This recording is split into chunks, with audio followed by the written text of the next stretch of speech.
அகிலமெங்கும் உள்ள தமிழ் நேயர்கள் அனைவருக்கும் பரம்பரை ஜோதிடர் உங்கள் மனோ பாலாஜியின் அன்பான வணக்கம். கன்னி ராசி அன்பர்களுக்கு இந்த செப்டம்பர் மாத ராசி பலன்களை பற்றி இப்போ பார்க்க போகிறோமுங்க. இந்த மாதத்தில் நவ கிரகங்களுடைய பெயர்ச்சிகள் பார்க்கும்போது புதன் உங்களுடைய ராசிநாதன் ஆட்சி உச்ச பலம் அடைய போகிறாருங்க. அதே மாதிரி 10ஆம் இடத்துல குரு, 7ஆம் இடத்துல சனி, 6ஆம் இடத்துல ராகு. இதில் சூரியன் பெயர்ச்சி உங்களுடைய ராசியோடு இணைய போகிறாரு. இது எல்லாமே உங்களுக்கு எப்பேற்பட்ட பலன்கள், இந்த நவ கிரகங்கள் நமக்கு ஒரு பலத்தை கொடுக்க போகிறார் அப்படிங்கிறத இந்த பதிவில் பார்க்க போகிறோம். ஃபஸ்ட் டைம் பார்க்குறவங்களா இருந்தீங்கன்னா சப்ஸ்கிரைப் பண்ணி பெல் பட்டன் அழுத்தி ஆல் ஆப்ஷன் கொடுங்க. இப்போது கன்னிராசி அன்பர்களுக்கு கண்டிப்பாக இந்த புதன் உங்களுடைய ராசிநாதன் இந்த மாதம், அதாவது 15ஆம் தேதி, செப்டம்பர் மாதம் 15ஆம் தேதி பார்த்தோம்னா உங்களுடைய ஜென்மத்துக்கு வரப்போகிறார்.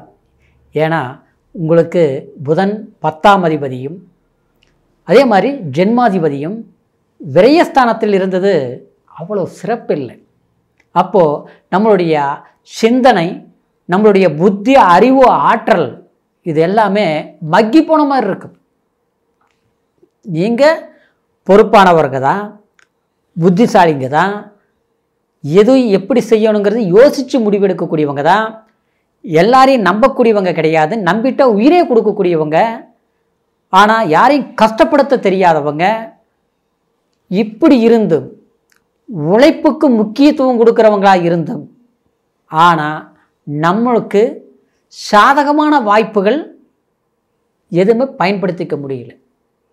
காரணம் ஜென்மாதிபதி விரயத்தில். அப்போது ஆரம்பிக்கும் போது நல்லா இருக்கும், அடுத்தது பார்த்தா பிரச்சனையாக இருக்கும். வாழ்க்கைங்கிறது எல்லாம் நல்லா இருந்திருக்கும், திடீர்னு பார்த்தா ஏதோ ஒரு சில குழப்பங்கள் உண்டாகிருக்கும். பழக்க வழக்கங்கள் நேருக்கு நேர் நல்லா இருப்பாங்க, ஆனால் முன்னால் விட்டுட்டு பின்னால் குறை சொல்கிற அளவுக்கு உணர்ந்திருப்பீங்க. அதே மாதிரி கஷ்டப்பட்டு சம்பாரிச்சது எவ்வளோன்னு கணக்கு போட்டோம்னா பெரிய முதலீடாக தெரியும். மிச்சம் என்ன இருக்குதுன்னு பார்த்தா ஒன்றுமே காணோம். அப்படிங்கிற எதுக்காக வாழ்ந்தோம், எதுக்காக நம்ம கஷ்டப்பட்டோம், எதையை நோக்கி பயணிக்கிறோம், என்னவோ புது வாழ்க்கை வாழ்கிற மாதிரி இருக்குதே இத்தனை வருஷத்தில், அப்படிங்கிற மாதிரி ஒரு உணர்வு உணர்ந்திருப்பீங்க. கன்னிராசிக்காரர் கடந்த காலத்தில் இதுதான் நடந்தது, இந்த சூழ்நிலை தான் இப்போ நீங்கள் இருக்கிறீங்க. ஆனால் இந்த ஒரு மாற்றத்தை அடையக்கூடிய ஒரு சந்தர்ப்பம் செப்டம்பர் மாதம் 15ஆம் தேதி உங்களுடைய ராசிக்கு 12ஆம் இடத்திலிருந்து விரயத்திலிருந்து ஜென்மத்துக்கு வரார், ஆட்சி உச்ச பலம் அடைய போகிறார். அப்போது நீங்கள் யாருன்ட்டு மற்றவங்கக்கிட்ட அடையாளம் காட்ட வேண்டிய அவசியம் இல்லை. நீங்கள் நல்ல பொசிஷனுக்கு வரும்போது அடுத்தவங்களை புரிஞ்சுக்குவாங்க. என்ன எதிர்பார்த்து நம்ம முயற்சி எடுத்தோமோ, அது நடக்காமல் இருந்ததோ, அதை நடத்தி காட்ட வேண்டிய சந்தர்ப்பங்கள் உண்டாகும். குறிப்பாக பயணங்களாலையும் வெளி பிரயாணங்கள் செய்ய வேணுங்கிற ஒரு நோக்கத்தில் முயற்சி எடுத்திங்கன்னா அது வெற்றிகரமாக முடியும், மாற்றமே கிடையாது. அதே நேரம் 10இல் குரு இருக்கிறது, 2ஆம் இடம் தனஸ்தானத்தில் பார்த்துட்டு இருக்கிறார். அந்த இடத்துக்கு 13ஆம் தேதி உங்களுடைய ஜென்மத்தில் இருக்கக்கூடிய செவ்வாய் நல்லது பண்ணல, ஆரோக்கியம் சரியில்லைங்க. கன்னிராசிக்காரர் கண்டிப்பாக ஆரோக்கியத்தில் பார்த்தோம்னா தேவையில்லாத கீழே விழுறது இல்லையா, உடம்பு ஆரோக்கியம், ப்ரெஷர் பிபி அதிகமாக்குறது இல்லையா, கை கால் விட்டு போகிறது, விடுவிடுப்பு ஆகிறது, முதல்ல இருந்த ஒரு எனர்ஜி இல்லாத மாதிரி இருக்குது, நோய் நொடி எதுவும் கண்ணுக்கு தெரியல, ஆனால் ஏதோ ஒரு எனர்ஜி இழந்த மாதிரி இருக்குது. அந்த பிரச்சனைனாலாம் எப்படி டென்ஷன் ஆகி போயிட்டேன், தேவையில்லாத ஒரு பிரச்சனையில் போய் நல்லது செஞ்சு கடைசிக்கு எனக்கு ஊத்திரியமாகி போச்சு.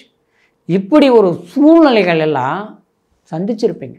அந்த ஜென்மத்தில் இருக்கிற செவ்வாய் 13ஆம் தேதி தனஸ்தானத்துக்கு போகிறது மட்டும் இல்லாமல் அந்த செவ்வாய் குருவுடைய பார்வை பலம் பார்க்குது. 2ஆம் இடங்கிறது ஒருத்தருடைய வாழ்க்கைக்கு ரொம்ப முக்கியமான இடங்க. நம்ம பேச்சு, நம்மளுடைய தனம், குடும்பம், இது எல்லாமே 2ஆம் இடம். அப்போது அந்த குரு பார்வை அந்த இடத்துல விழுவுதுங்களா? அப்போது செவ்வாய்ங்கிறது நம்ம பேச்சு திறமை பலப்படுத்தும். இப்போ என்னென்னா எது பேசினாலும் தப்பாயிருமா, எது செஞ்சாலும் பிரச்சனையாயிருமா, கண்ணுக்கு முன்னால் ஒரு தவறு தெரியுது, ஆனால் அது பேசவும் முடியல, சொல்லவும் முடியல, சொன்னாலும் யாரும் ஏற்றுக்கிறவங்க இல்லை. கடைசி சொல்லியே நமக்கு கெட்ட பேர். தப்பு பண்ணவங்க தப்பிச்சிட்டாங்க, அது குற்றம்னு சொன்னவங்க நாம் கெட்டவங்களாகிட்டோம். இதுதான் அனுபவிச்சிருப்பீங்க.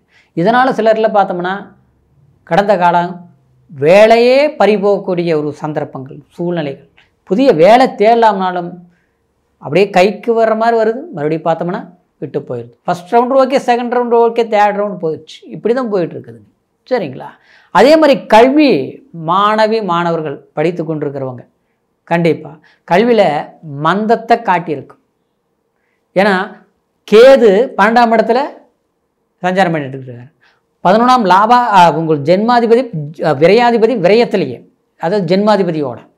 அப்போது உங்களுக்கு எப்படின்னா படிப்பீங்க, மறதி ஏற்பட்டிருக்கும்.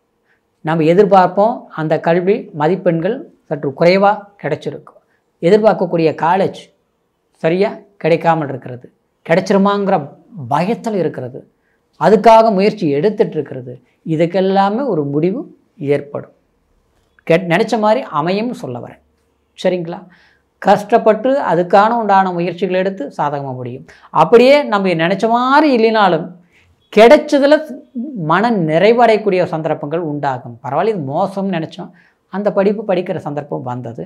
பரவாயில்ல, அது பிடிக்காத படிப்பாக இருந்தாலும் இப்போ நல்லா பிடிக்குது, ரொம்ப இதனால் நமக்கு எஜுகேஷன் நல்லா இருக்கும், ஃப்யூச்சர் எதிர்காலம் நல்லா இருக்கும் அப்படிங்கிற ஒரு வாய்ப்புகள் கண்டிப்பாக அமையும். அயல்நாடு கல்வி சம்மந்தப்பட்ட ரீதியில் சில தொந்தரவுகள் அனுபவிச்சுட்ருப்பீங்க. வெளிநாடு போய் படிக்கணும்னு நினைப்பீங்க, படிக்க முடியல, இல்லை போயிருப்பீங்க, அங்கே பார்த்தா கொஞ்சம் கஷ்டமாக இருக்கும், இதெல்லாம் சரி வருமா, சக்ஸஸ் பண்ணிடுவோமா, இப்படிலாம் நினச்சிட்டு இருக்க ஒரு பயம் காட்டிகிட்ருக்கும். அதெல்லாம் சரியாயிடும்.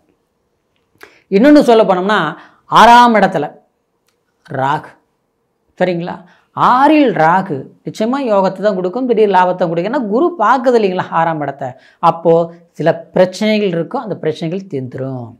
அந்த பிரச்சனைகள் எந்த மாதிரி இருக்கும் அப்படின்னா, நம்மளுடைய பணம் அடுத்தவங்கிட்ட சிக்கியிருக்கிறது, நம்பிக்கை வச்சு கொடுத்தோம், பார்த்தா நம்மளை ஏமாற்றிட்டாங்க, இன்றைக்கி நாளைக்குன்னே சொல்லிகிட்டு இருக்கிறாங்க, வருமா வராதான்னு தெரியல, அங்கே வாங்கி கொடுத்தேன் இங்கே வாங்கி கொடுத்தேன், அவங்க வந்து நம்மளை டார்ச்சர் பண்ணுறாங்க, ஆனால் நம்ம படம் கண்ணுக்கு முன்னால் வச்சுருக்கிறாங்க, ஆனால் கொடுக்கணும்னு நினச்சா கொடுக்கலாம், கொடுக்க மாட்டேங்கிறாங்க.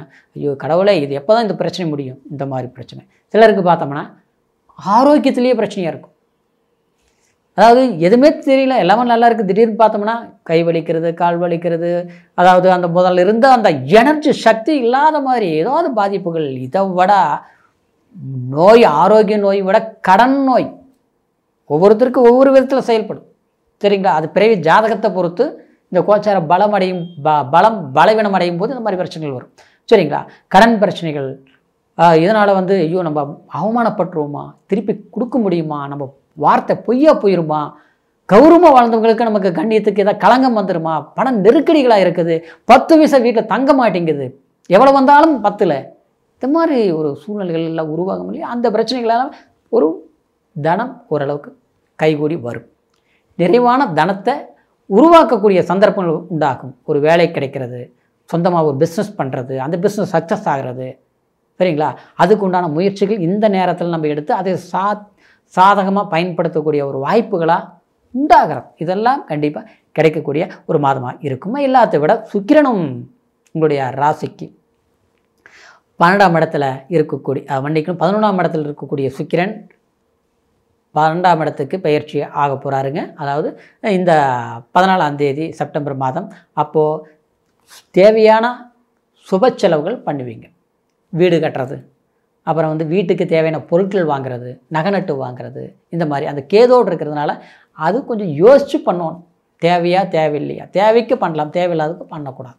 ஏற்கனவே ஒரு வீடு கட்டியிருக்கிறோம், பாதியில் நின்று இருக்கிறது, கட்டி முடிக்கலாம், பெயிண்ட் அடிக்கணும், பண்ணலாம். சரிங்களா? இந்த மாதிரி நம்ம திருப்திப்படுத்தக்கூடிய சில விஷயங்கள் கண்டிப்பாக செய்து முடிக்கக்கூடிய ஒரு மாதமாக அமையப்போகுது. இப்போ நான் சொன்ன பலன் கோச்சார அடிப்படையில் சொன்னது. ஆனால் கோச்சாரங்கிறது அதாவது மதி சந்திரனை வச்சு சொல்கிறது. விதி லக்னம். சரிங்களா?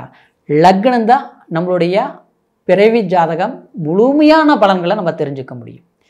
ஏன்னா எந்த காலகட்டத்தில் என்ன நமக்கு நடக்கும், அதனால் என்ன கிடைக்கும், அதுக்கு உண்டான முயற்சிகள் நம்மளை எப்படி எடுக்கணும் அப்படிங்கிறத பொறுத்து எல்லாமே நம்ம என்ன தொழில் செய்யணும், எந்த மாதிரி இடத்துல பூர்வீகத்தில் இருந்து தொழில் பண்ணலாமா, வெளியே ஊர் வேலை செய்யலாமா, இல்லை சொந்தமாக செய்யலாமா, இல்லை கவர்மெண்ட் வேலை கிடைக்குமா, இல்லை கவர்மெண்ட் வேலை நிலைக்குமா, இல்லை அரசியலில் நமக்கு ஒரு ஆதாயம் கிடைக்குமா, சினிமா சம்மந்தப்பட்ட சாதகமான ஒரு தொழில்நுட்பங்கள் நமக்கு ஒரு வேலை வாய்ப்புகள் அமையுமா, இது எல்லாமே பிறவி ஜாதகத்தை வச்சு தான் நம்ம முழுமையாக சொல்ல முடியும். சரிங்களா? அதனால் உங்களுடைய ஜாதகத்தையும் ஒரு முறை பார்த்துக்குங்க. ஏன்னா ஜாதகங்கிறது ஒரு தலையெழுத்து அப்படின்னா அது வந்து முழுசாக யாராலையும் மாற்ற முடியாது. அதே நேரத்தில் எந்த மாதிரி ஒரு தசாபுத்திகள் நடக்குது அப்படிங்கிறது அது நம்ம உணர முடியும். இந்த நல்ல நேரமா கெட்ட நேரமா அப்படிங்கிறது தெரிஞ்சுக்கிட்டு அந்த நேரத்துக்கு தகுந்த மாதிரி நாம் அதை புரிஞ்சுக்க முடியும். அது புரிஞ்சுக்கிட்டோம்னா அதுக்கு தகுந்த மாதிரி நம்ம நடந்துக்கலாம். அப்போது சில பிரச்சனைகளை தவிர்க்கலாம், சில விஷயங்களை சாதகமாக பயன்படுத்திக்கலாம். அதுதான் ஜாதகம் நமக்கு சாதகமாக பயன்படுத்துறது நாம் பார்த்து தெரிஞ்சுக்கணும். அப்போது உங்களுடைய ஜாதகத்தை நம்மக்கிட்ட பார்க்கணும்னு நீங்கள் விரும்புனீங்கன்னா கீழே இருக்கிற நம்பருக்கு ஃபோன் பண்ணுங்கள். உங்களுடைய பிறந்த தேதி, பிறந்த நேரம், பிறந்த ஊர் மூணையும் தெரியப்படுத்தி பொறுமையான நேரம் இருக்கக்கூடிய காலகட்டத்தில் அருமையாக கேட்டு உங்களுடைய ஜாதக பலன்களை தெரிஞ்சுக்கிட்டு புதிய முயற்சிகள் எடுங்க. அருமையான வளர்ச்சி நிச்சயமாக உண்டாகும் அப்படிங்கிற ஒரு வாழ்த்துக்களோட மீண்டும் அடுத்த பதிவில் சந்திக்கிற வரைக்கும் நன்றி, வணக்கம்.